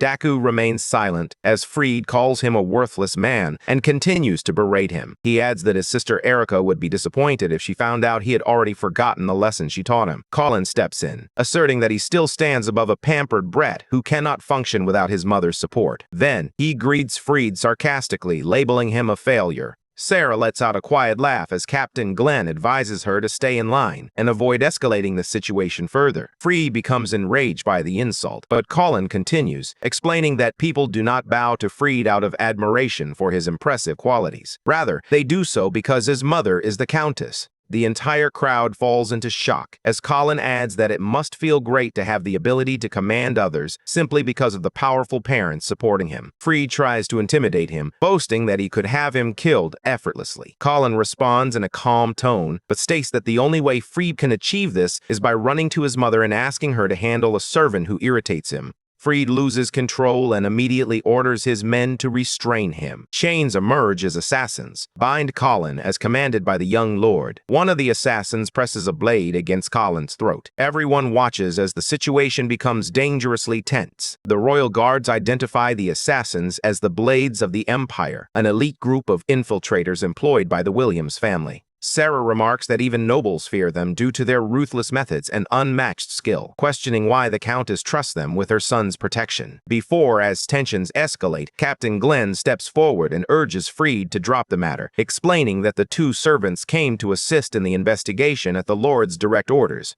Freed clenches his teeth and asks if Glenn intends to oppose him as well. However, Colin interrupts, reassuring the captain not to worry about him. He suggests that Freed should report the investigation results to the head of the family, Sarah. Freed quickly realizes that Colin is allowing them to escape because, unable to take sides, stepping away is their only option. Glenn hesitates for a moment, then takes a deep breath and steps forward, ready to face whatever comes next. He gives in and withdraws with the others, despite his frustration. Freed looks back at Colin and asks if he now understands just how helpless he truly is when his life rests in the young lord's hands. Colin tells him to go ahead and kill him if that is his intention, but Freed insists he has a better idea and slowly draws his sword. He calls out to Daku and says that every action has consequences. Before he throws the weapon in front of him, he tells Daku that he can redeem himself by picking up the sword and killing the servant. This leaves Daku completely speechless. Freed promises that he will allow Daku to walk free if he follows through with the command. The story shifts back to Colin's life before his regression. It takes place 1 month after the demons had descended to Earth. He is being attacked by mutant monsters that resemble a mix of goblins and ogres. The monster lord has already captured him, mocking him for being a pathetic savior. The demon lord presents him with a sword and declares that he will exchange it for the humans he has captured if Colin kills his friend Daku, who has also been captured alongside him. Daku is already reaching his limit and can barely hold himself together. The demon lord sits back, reveling in the moment, pleased that he has compelled humanity's so-called hero to take the life of his own friend with his own hands. With no other option, Colin goes along with it and picks up the sword. He walks toward Daku, who stands waiting with an expectant look. He begins to share his story. He reveals that the day his father died was also his sister Erica's birthday. Soon after that, their mother died from an unknown illness, leaving them orphaned. Both were then captured and sold into slavery. Eventually, Marquis Darius found them and purchased their freedom, but their luck did not fully hold. He was still forced to be separated from his sister, who was sent to the Williams family estate under the orders of Darius's second wife. Daku then explains that since the demon race has not yet reached that estate, he asks Colin, as his final wish, to take care of his sister, believing she will be safe there. She tells him that she has always been particular about her food. Finally, he asks Colin to tell his sister that her brother was a mighty knight, so she would be happy knowing he fought for her until the very end. Colin apologizes to his friend as he learns of his final wish. The story then shifts back to the present, where both friends find themselves in opposite roles. This time, Colin is bound in chains, while Daku is compelled to end his life. When Freed notices Daku hesitating, he questions him, asking why he is not following orders properly. Daku then stands up for Colin, arguing with the Lord's son that they should not kill someone who has just saved them from the brink of death. Freed attempts to play dirty by bringing up Erica once more, suggesting how she would feel upon learning that her brother abandoned her for the sake of a random stranger. He continues to provoke him by making additional claims about his sister. Freed mentions that he recently heard from the Williams family butler that she has been reducing her meals in order to save money to buy a sword as a gift for her brother. As a result, she even collapsed from hunger a week ago. The statement immediately instills fear. Daku quickly falls to his knees, pleading with the young lord to save his sister. Freed, having successfully manipulated him, he instructs him to go and kill Colin in exchange for making that a reality. Colin then bursts into laughter, a maniac upon hearing this. When Freed asks why he is laughing, Colin mocks him for being a coward, claiming he is even lower than a dog, and provokes him further by insisting that he could never bring himself to kill him. Instead, he proposes that the Lord allow him and Daku to fight to the death, claiming it would make things more entertaining. He begins to feel slightly anxious, unable to grasp Colin's true intentions. He wonders if Colin is afraid of the Empire's blades and what they might do to him. Ultimately, he decides to see what unfolds by accepting the proposal and allowing Colin to leave. Colin warms up as he stands in front of his best friend, preparing to fight. Seeing his sword was pointed at him, Daku wonders if Colin is serious and hesitates for a moment. However, Freed once again mentions his sister to compel him into action. At this point, Colin has launched his attack and is advancing toward Daku with full force. Daku is taken by surprise and is slammed backward. The MC quickly recovers and charges in for another attack, but this time, Daku intercepts his strike, successfully blocking it. He repeatedly questions the MC about his motivations, urging him to fight back. The MC responds with an apology but firmly insists that he does not want to be the one who ends up dead. This finally pushes Daku into an attack stance, and he forces the MC to create distance between them by jumping backward. The MC warns his opponent that he will defeat him in just 3 moves. This attitude finally gets on Daku's nerves, and he hesitantly claims that he doesn't even need 3 moves and will instead finish him in just 3 seconds. The combatants push their limits, exchanging powerful blows and showcasing their skills. Each strike resonates with determination, and the atmosphere crackles with tension. As the battle rages on, both fighters refuse to back down, their resolve only strengthening with each passing moment. They dash toward each other, but just before their swords clash, the main character whispers that he would never abandon his comrades. Triggers a memory from Daku. The past lingers, causing him to hesitate for a moment. Daku understands that this duel is merely a distraction, and he decides to play along with his friend to stir up some commotion. This disturbance creates a clear opening that the MC leaps forward, targeting Fried Hall. However, Fried intercepts the sword at the last moment with his thunder magic. Seeing him fight back, the MC mocks him for finally showing some courage and putting up a resistance. When Mommy's boy hears the mockery and becomes angry, he warns the MC not to underestimate him as he is more than capable of changing his own diapers. Just as the main character is pushed back, the Empire Blades prepare to attack him, but they hesitate at the last moment. Fried shouts at them to stay back, halting them in their tracks. Fully provoked, he declares that he will be the one to finish the main character once and for all, insisting on no interference. Gathering lightning in his hand, he prepares to strike. This makes the main character tense, as his system detects a powerful source of magic. To understand the challenge he faces, Colin carefully analyzes Fried's stats. Fried has 0 magic resistance, and his lightning magic is mediocre at best. Despite this, the system still warns Colin that he cannot withstand it at his current level. Seeing the reckless daredevil grins widely with interest, eager to test for himself whether the information is actually correct. Summoning frozen ice in his palms, he conjured a chilling aura that surrounded him. It directly counters Fried's raging purple lightning head-on. Without any hesitation, the elements collide violently, tearing through everything in their path. A thick cloud of dust forms between them. Fried wonders if his eyes are deceiving him. A lowly plebeian should not be capable of using magic at all. Their first flashy exchange ends in a draw, or so he confidently believes. Shards of ice suddenly emerge from behind the dusty cover, though he effortlessly transforms them into harmless water vapor. Confused and slightly unsettled, he struggles to figure out where the ice could possibly be coming from. At that moment, our boy taunts him, casually questioning where all that enthusiasm for his incredible magic has suddenly disappeared. He directs a sharp glare that cuts right through Fried. With a biting remark, he labels the Nepo baby with the one term he despises most, a failure. Everyone's jaws slowly drop as they watch a lowborn withstand the direct onslaught of a noble's magic. Daku questions whether his own eyes are deceiving him. Meanwhile, the young master sweats profusely. A mere plebeian has cast ice magic powerful enough to overpower his own attack. He convinces himself that it must be a cheap trick, summoning his most powerful thunder spell. The noble loudly declares that it is complete nonsense to believe a mere lowborn can wield true magic. Our hero swiftly envelops himself in a faintly blue aura to shield against the incoming powerful bolts. Suddenly, he receives an unexpected warning that his magic reserves have been completely depleted, causing his defensive spell to fail instantly. Mana exhaustion hits him hard, leaving him barely able to stand as he uses his sword as a crutch. It slowly dawns on him that he is surrounded with no way left to escape. He grits his teeth and confronts the full force of Fried's raging purple thunder head-on. The noble holds nothing back, launching a relentless attack with the intent of erasing his irritating existence for good.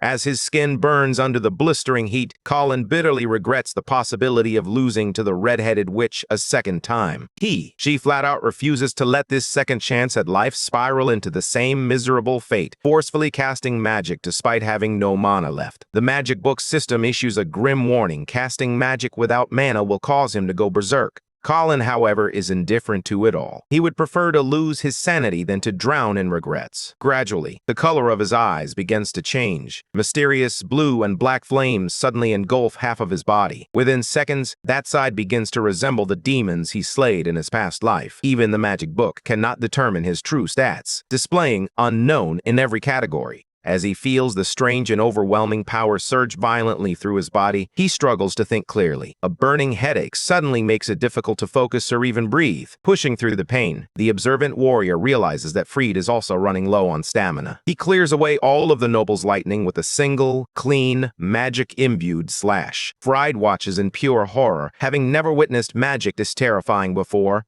He freezes as our boy suddenly leaps high into the open air, driving deep into the earth. Massive, jagged shards of ice violently erupt from below, targeting Fried's position directly. The noble remains confident that his intermediate-level thunder magic is more than sufficient to zap away the incoming ice. However, he realizes too late that it was all just a calculated distraction, allowing his opponent to slip silently behind him. Like a seasoned assassin, Colin approaches from behind, while Fried remains preoccupied with blocking a barrage of sharp ice shards. Fried's pupils shrink in fear as his life flashes before his eyes. In a desperate last-ditch effort, he fights against the odds, determined to turn the situation around. He barely escapes death by sacrificing his favorite horse as a shield. Unsteadily, he lands on his feet, which have never touched grass before. Meanwhile, our hero continues to emanate an apparently infinite source of powerful blue mana. Noticing that his breathing is labored, the noble realizes that his enemy is on the verge of total collapse from exhaustion. He casts Chidori Blade, gathering crackling lightning magic in the palm of his hand. Our boy shows no fear as he faces the challenge ahead.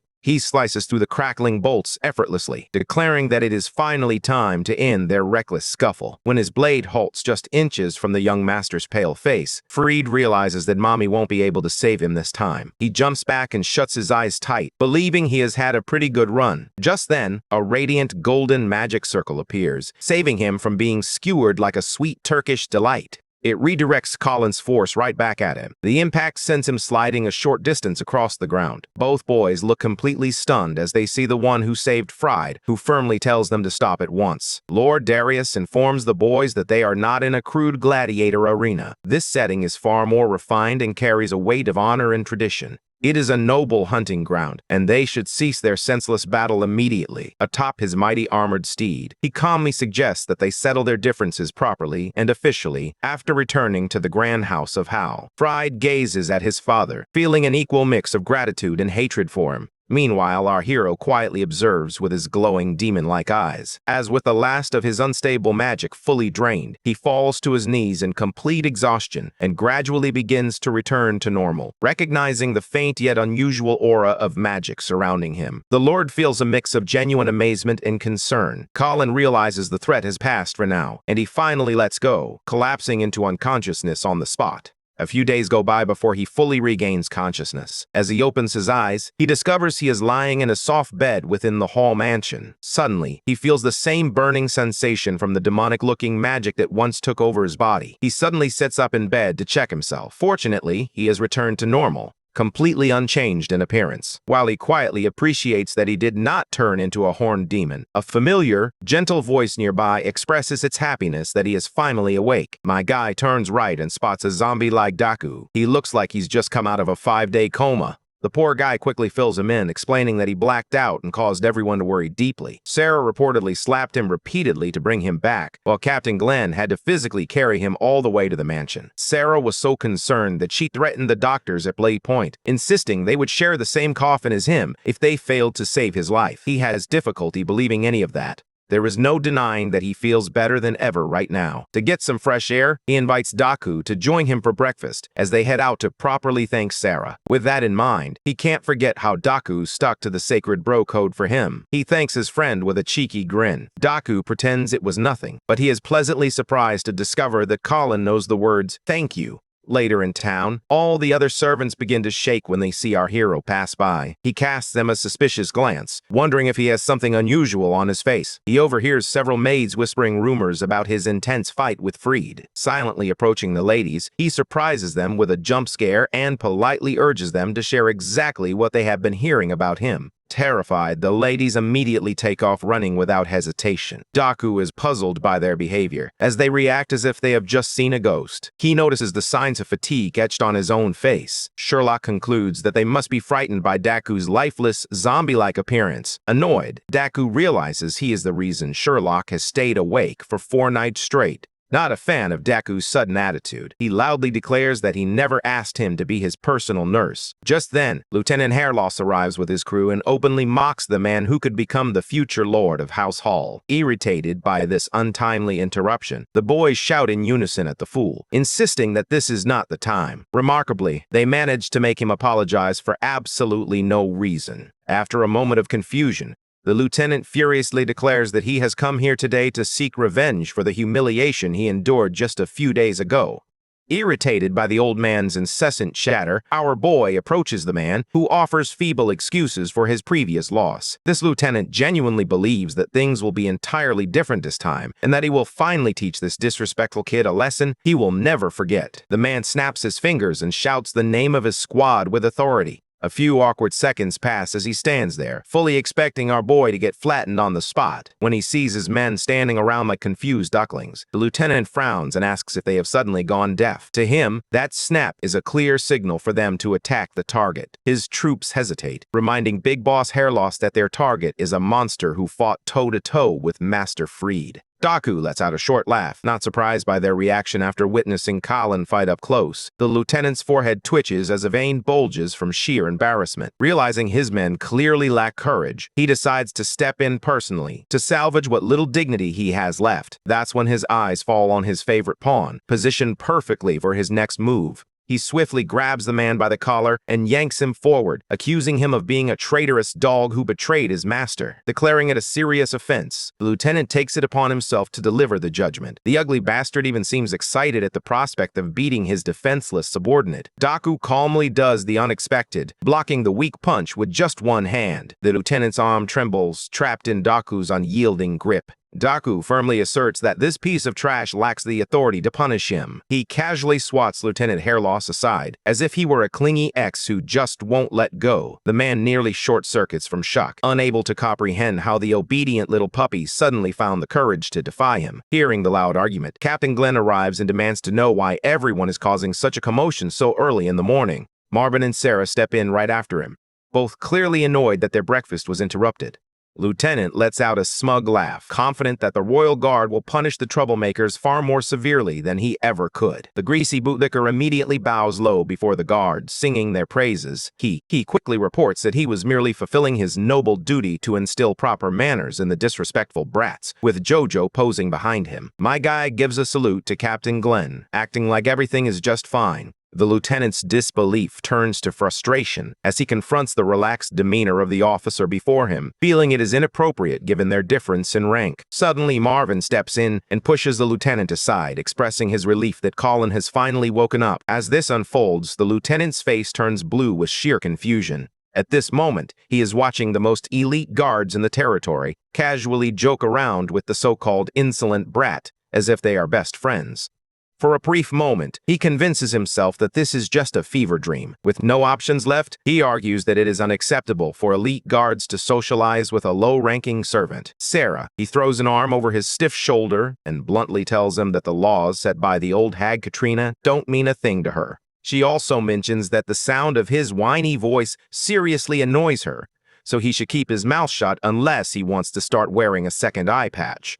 With that gentle warning delivered, our hero joins the Royal Guards for breakfast. He takes a seat among them, sharing laughter and stories as they enjoy their meal together. The camaraderie is palpable, and the atmosphere is filled with warmth and friendship. As they eat, our hero feels a sense of belonging, grateful for the bonds he is forming with these brave individuals. He turns around with a mischievous smirk and politely apologizes to the boss for embarrassing him yet again. The atmosphere is charged with playful tension as the boss raises an eyebrow, caught between annoyance and amusement. The scene then shifts to a nearby bar, where they celebrate his recovery. Colin admits that he initially wanted to thank them for saving him once before, and now he feels he owes them another favor on top of that. Sarah shrugs and says she was happy to help, as she cannot stand Potato Head anyway. Captain Glenn also reminds him that he provided them with a huge service back in the forest. Curious, Daku asks Sarah if she has known the lieutenant for a long time. The lady immediately becomes furious at the thought of that smooth-brained bastard.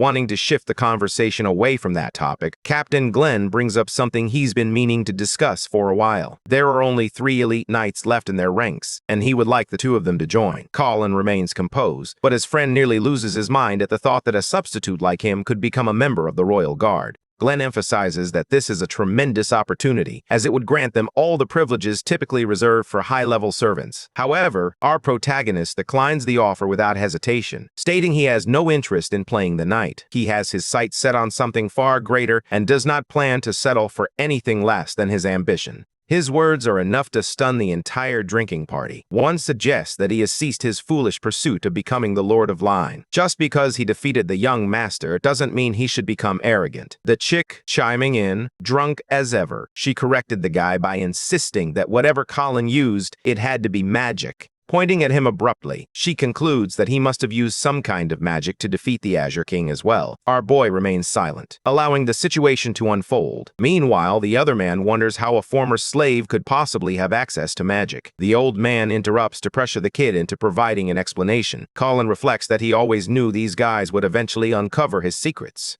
Although they are watching him closely, he feels relieved to have already prepared a cover story, as if he's some sort of serial gaslighter in the neighborhood. Everyone's attention is focused on him. The man stands defensively, sensing the tension in the air. Colin is afraid of their reaction. The girl's best guess about the situation is that this man is a former noble, intimidating Colin without any real cause. Bro remains baffled as she shares her thoughts, proudly applauding her own skill in uncovering his secret identity. So intoxicated, she even imagines his backstory as that of an illegitimate child who became enslaved, convinced that his mission is to reclaim the mansion he lost and regain his power. It's quite a stretch, even for her. This makes Bro's friend wonder how on earth this wild woman managed to come up with such a tale. For our boy, he simply laughs. All he has to do is agree with her, which he does, to help create a new story. They all believe he's speaking the truth. Colin starts to whine, lamenting that he is just a former noble who lost his way and ended up in slavery. His passionate speech evokes such strong emotions that Bro's doubters begin to feel pity for him as he vows to reclaim everything he has lost. Despite the rest of them being fooled, the homeboy over here believes there's no way such a simple lie could deceive Captain Glenn as well. Except his expectations are shattered moments later when the old man buys the story as well, agreeing to keep it all a secret. Colin is relaxed with the captain, who just wants him to keep his powers a secret from the madam and the young master. Additionally, he reveals that the Marquis is interested in meeting with Colin. The scene concludes with our protagonist heading out to meet him. Glenn observes from a distance, reflecting on the so-called Alley City that Colin mentioned in his cover story. This vibrant community is centered around craft beer and local breweries, becoming a hub for both enthusiasts and casual drinkers. It showcases a diverse range of flavors and brewing techniques. The atmosphere is lively, filled with events and gatherings that celebrate the artistry of brewing, drawing in visitors from near and far. The homeboy is still baffled by how smoothly that story played out in their favor, but even more perplexing to him is why Colin chose Ale City of all places. Our boy responds by emphasizing that the city is meant to be a melting pot, far from the territory. It becomes increasingly difficult to investigate. This former noble status actually works to his advantage, allowing him to manipulate people later on. That aside, Dude Bro wants to ask Colin about something else. Gesturing with his hand in a hook, he inquires if Colin is aware of a 3-legged crow, or if that's a technique he invented on the fly to mislead others. He recalls how, when he saved Daku's life, Colin cleanly severed the fat monster's head from its body, emphasizing that Colin should go and share that message with his sister himself. After saying that, he continued to annihilate the remaining monsters, but before his blade could reach the boss, the confrontation escalated. The sword came to a halt under the weight of this powerful vaporizing magic. Colin stood frozen in shock. The monster taunted him for even considering the idea of defeating him. Then Daku himself arrived to the rescue, who found the perfect opportunity to lunge forward, blindsiding the monster before it had a chance to retaliate. In the end, both of them succeeded in slaying the beast with a powerful double attack, and they tore him into pieces to serve on a sushi plate. Daku had some serious issues with our boy afterward, calling him a piece of shit for treating his will as if it were something cringeworthy. They couldn't argue for long, as the two men were quickly ambushed by a group of grotesque, overweight orc demons. He cut one down, roaring his complaints against Colin for pulling a ridiculous stunt that could have killed the hostage he was trying to save. The boy explained that cutting the hostage down wouldn't have made a difference, as the monsters wouldn't simply let him go. Daku then expressed his frustration, questioning why Colin couldn't just send him a signal before his grand act. However, Colin playfully mocked him for suggesting that revealing his strategy was a good idea. Their lighthearted banter continued. Two guys berated each other while the others looked on in confusion. In the end, the only two people at war were those who were meant to be on the same side. Daku then made his special sign of the three-legged crow, which he likely thinks is incredibly cool. He apparently learned this from someone named Rowan. It is meant to symbolize cooperation between two allies. Our boy struggled to create the sign, but they also mocked Daku for attempting to get captured once again, calling him an idiot. Colin reveals that he already knew about the sign, thanks to an old friend he lost. Daku was astonished to hear that someone was considered a best friend, making him wonder if such a person truly exists at the company. Suddenly, a knock on the door brings both urgency and anticipation, signaling that they are finally being summoned before the Marquess. The ruler in high spirits asks Colin how he feels. The boy responds with glee, saying that he feels completely relaxed now. The Marquis also welcomes Daku, who shows the utmost respect to his master. Then comes the subject of interest, as the Marquis clearly highlighted them for a reason. This pertains to the incident at the hunting grounds. Yes, the same incident they were fighting over that day highlighted how terrible an idea it was to use the grounds without permission. The Marquis approaches them directly. He shares that he has had a connection with Glenn for quite some time now. Together they have already faced death several times, narrowly escaping its grasp and making it this far. Even in his position, the Marquis fears losing them and holds a deep respect for these two young men who saved his friends. Daku expresses a shared regret about not being able to save more of their comrades in the end, seeing it as a failure on their part. However, the Marquis absolves them of any blame, stating that they are not at fault and that it is actually his mistake for failing to anticipate the monster rage sooner.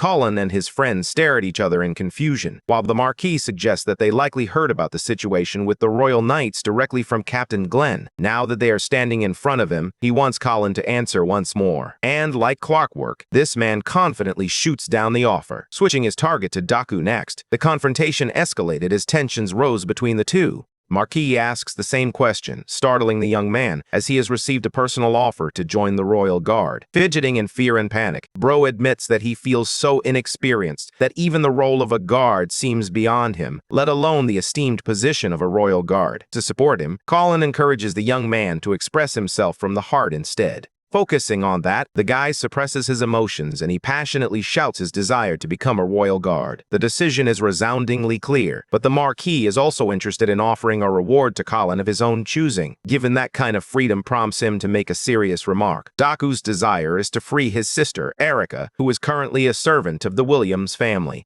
His choice for a reward stuns Daku, who did not anticipate this unexpected turn of events. Colin remains adamant in his request, emphasizing how both siblings were together until they arrived at the Hall family. Unfortunately, her body was deemed far too weak, but Daku only wanted her to remain by his side. Marquis asks again if that is truly his desire. Colin admits that he shares a brotherly bond with his friend and that he is, without a doubt, his best friend. This is why he doesn't want to leave him when he's clearly in trouble. The man's face is expressionless. He never anticipated receiving such high praise, while our boy insists that Daku's sister should be reunited with him, that the brotherly bond between comrades reminds the Marquis of his own allies. Unfortunately, since this matter involves the Williams family, it won't be easy or quick. The Marquis then asks Daku to step out of the room for the time being. The guy is ready to leave, but he finds himself once again pondering Colin's existence. Now that our boy is left alone with the main man, the Marquis himself, he brings up another topic, recalling the day the boy challenged Thrace to a fight. Back then, the Marquis quickly realized that Colin was no ordinary slave. He was even more stunned that Colin had survived a magical strike and went on to win the fight unscathed. What surprised him the most was how Colin managed to demonstrate a power he had shown several times before. The Marquis appears to be aware of the cover-up story he created against Captain Glenn II, revealing his intentions to reclaim his noble status. Interestingly, Colin mutters the Marquis's name before demonstrating a glimpse of his magical abilities, assuring the man that he is not a great person. Instead, he's just an ordinary guy with a unique affinity for magic. Now, since he is the Marquis himself, a Grandmaster Archmage would likely see him as an insolent and insignificant being. However, the same Grandmaster Archmage is currently baffled by how a normal person can wield the ability to manipulate magic. Once again, it makes him question what kind of person this guy truly is. Colin emphasizes that the man standing before him is someone who loves his people above all else, the greatest marquis of them all. The same man respects power over Bloodline, and Colin is simply pleased to receive his acknowledgement. His sole ideal is to continue working for the Marquis in order to eliminate the concept of bloodline supremacy altogether. In simple terms, he aspires to gain control and become a powerful lord just like his predecessor, with the bold ambition to surpass even someone of that caliber. Colin acknowledges that the Marquis saved his life twice, which is why he is determined to demonstrate his true strength in the selection exam. After that, the ruler can decide how to use him as a weapon to achieve his objectives. The idea is amusing, prompting the Marquis to cackle uncontrollably and loudly. Bro is genuinely impressed and has high expectations for Colin, affirming his departure. Before he leaves, he makes one final request, asking the young man for his opinion on Rowan. Colin pretends not to know the name at all, so the Marquis simply tells him to leave, offering no further explanation. As Darius Hall watches him leave, he feels confused about why he thought of something like that. He summons his butler, Cornell, who had been casually aura farming while hiding in the shadows. The steward contemplates whether the boy is ordinary or a genius. His judgment of Colin suggests he is unaware of Rowan, indicating that the boy is likely not from Ale City as he claimed. The butler remains distrustful, suspecting that this could be part of a scheme, recalling a similar incident they experienced in the past. It appears that the Marquis' own wife has betrayed him before. The butler hands him a note, revealing that he has received information from Spirit Cat. Darius is intrigued and wonders what kind of information they have on him. In the next scene, we find our hero back at home, admiring the shiny treasures he has acquired, which include materials, coins, and potions. This bounty is all thanks to Colin, who traded his spoils of war for these valuable supplies. With the gear he's acquired this time, his own strength will skyrocket. At the same time, the name Rowan troubles him deeply, prompting him to question who this person really is. The only time he heard that name was when Daku mentioned it in his past life, but apart from that, nothing else is known. However, the way the Marquis spoke suggested that Colin was expected to recognize the man or have some prior knowledge of him. Regardless, he tosses the small bead into his tube, hoping to ask Daku later about the situation. Next, he combines everything into a potion before swallowing it down. After consuming the liquid, the individual experienced a sudden rush of energy, followed by heightened awareness of their surroundings. Colors appeared more vibrant, sounds became sharper, and a sense of exhilaration coursed through their veins. This unexpected reaction left them both intrigued and slightly apprehensive about what might happen next. The first thing Colin does is chant to open the magic book. A special artifact scatters a heap of pages before him. He continues to consume more vials, discarding another piece into the pile. Experimenting with a new change, Colin focuses his energy and chants, "Absorb." Immediately forced his muscles to tense up under the pressure. The system confirms the absorption of the mana, increasing his mana capacity by 1 point. At this point, it's clear that the system is the complete opposite of the one in solo leveling. Colin reflects that combining Flame Monster cores with Jade Sovereign Grass can increase his mana capacity, at least according to the information he found in the book. However, even a potion like this could only grant him a maximum of 3 points, while some might not provide any increase at all. Regardless, Colin fears losing control after running out of mana again, which is why he intends to improve his magic resistance first. At the same time, he can't deny how disgusting the entire thing tastes. It's already making him feel nauseous, and consuming them one by one will take far too long. Bro fears he might die of diarrhea before he can improve, leading him to wonder if there's an easier way to handle the situation. As he stares at his mana capacity, he suddenly reads a notification from the system, detecting a powerful monster core. This core can be transformed into a magic artifact to assist him. It's an intriguing concept, so he takes the blue core and examines it more closely to experiment with his approach. He taps on the system screen to configure the settings. Meditating enables him to summon the avatar of the monster surrounded by a golden aura. Following the guidance of the magic book, he channels his strength into the mana core. Forming a picture of the artifact in his mind, he contemplates what he should create. He decides swiftly and squeezes the crystal ball held in his hand before bringing the magic artifact with the blue core into existence. The crafting procedure is quite extraordinary, and it concludes with the golden shimmers gradually fading away. The system confirms the successful creation of the artifact, a bracelet now encircling his left arm. Behold the Azure Bracelet, which grants the wearer wild intuition. Additionally, it bestows a blessing that increases their mana capacity by 1 point while worn. To test its effects, my guy chugs another bottle, only to instead amplify his capacity by 2 points. And even the ordinary portions that previously earned him 1 point can now be converted to 2 points, all thanks to one bracelet. It's an incredible object. However, what he's truly curious about is the main ability known as Wild Intuition. Just his senses sharpen as he detects something on the other side of the door. Colin can sense 2 presences nearby. They are both maids. Bro is so startled that he shouts in confusion. It seems he has suddenly discovered a form of vision similar to X-ray vision, or more accurately, life force vision. The same phenomenon occurs when he glances at the guards, perceiving the world through a different color gradient. Next, he checks on Marcus and Katrina. Their flames indicate their mana. Amidst all this, Colin hears a faint, distinct voice.